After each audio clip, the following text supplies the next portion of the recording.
Good day everyone, I'm the first reporter for the lesson 5 together with my partner. So our topic is all about instructional planning.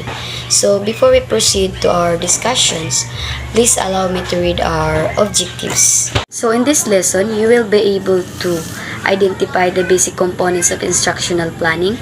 The second one is explain how these components contribute to effective instructional planning, and the third one is create a sample instructional plan considering the components identified. I will read the introductions of our topic. Instructional plan and components planning involves several factors to consider in order to make it effective. Teachers planning for their classroom instructions need to think about the components prior to writing their plans. This would help them focus their energies towards creating more effective experiences for their learners.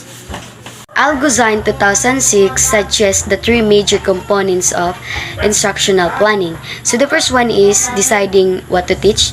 The second one is deciding how to teach. The third one is communicating realistic expectations. So therefore, in order to decide what to teach, the teachers undergoes the following process. So there are 6 following processes that teacher is needed to follow and apply this process. So number one, assessing learning skills. In this process, if you are being a teacher, we have to consider that the task we provide for our learners is within their abilities. For example, we need to make a diagnostic test, achievement test, and any kind of test that it is based for performance in the previous activities. So number two, analyzing instructional tasks. So this process, the teachers need to be sure of what they want the learners to do. Example, teachers analyze the task they want the learners to accomplish. So for the number 3, establishing logical sequence. So in this process, along with the analysis of instructions tasks, the teachers needs to sequence this task in a logical and inappropriate manner based again on the learner's developmental activities. Number 5, analyzing instructional groupings. So in this process, as a language learnings involves social-linguistic interaction, meaning to say the students is need to interact with their classmates and participate the given activities provided by the teacher. So last but not the least, identifying gaps in actual and expected performance. So in this process, as the teacher understand the level of performance of the learners. Meaning to say, if you are a teacher, we need to consider the performance and abilities of your students.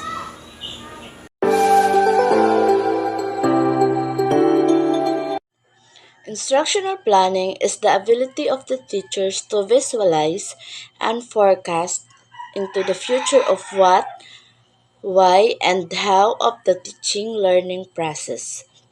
The importance of instructional planning provides the logical sequences and phasing lessons, economize cost, time and energy, provides for variety of instructional objectives, creates the opportunity for higher level of questioning, and guides teachers. There are components of instructional planning. First is clear objectives. Clear objectives, learners must be able to have a clear view of what set are expected and the lesson, providing them with a clear object, sets up the tone of the class, gearing their thinking and expectations and the lesson toward a clear goal. And clear objectives, it is used by a SMART method. Specific, measurable, attainable, relevant, and time-bound objectives. Instructional planning is learning materials. Learning materials is the ability of necessary materials must be considered in planning instruction. This should be help the teacher make adjustments in his instruction based on this. such as whether he used reliable materials or use models. Nowadays, in teaching primary or in elementary, they have used now smart TV, chart, mm, printed materials to help children to understand easier in the lesson. The third component of instructional planning is active background knowledge.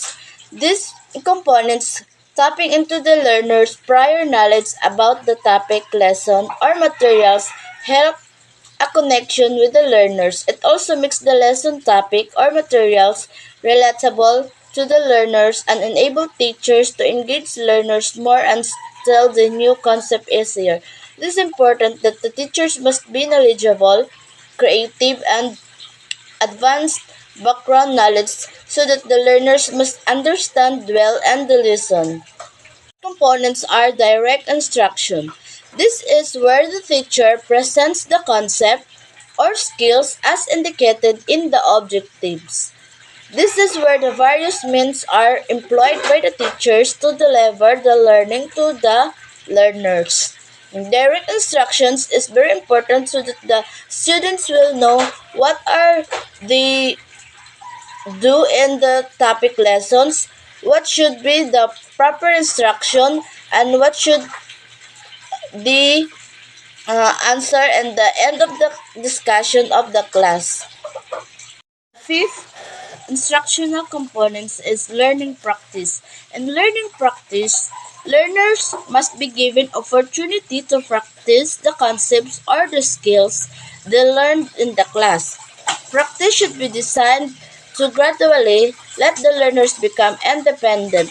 In this learning practice, there are three steps process. The first is guiding practice, collaborative practice, independent practice. Unguided practice where the learners are given practice with the teachers leading them. These learners, the student guided with the teachers in the guidance practice. The second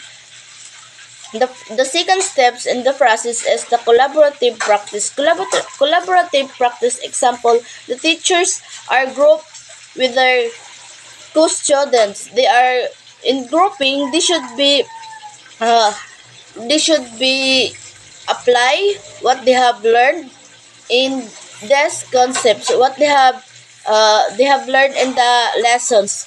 They are practicing with their co-students, with their classmates. The third also is the independent practice. Independent practice where the learners are provided with activities that they are performed on their own. The teachers can tell activities that they were performed. The six components of instructional planning is closure. Closure, after the lesson, the teachers then prefers to synthesize the concepts presented in the lesson. It can be in the form of an activity where the learners can participate. Closure, and the teachers are components of instructional planning is demonstration of learning. This is the form of assessment that assess the learner's understanding of the concept presented in the lesson. It is the opportunity to gather the data about the learner's performance. Example, in primary grades, the teachers give instructional material. They will give questionnaires to the children so that the teachers will know if the children are understand the lesson.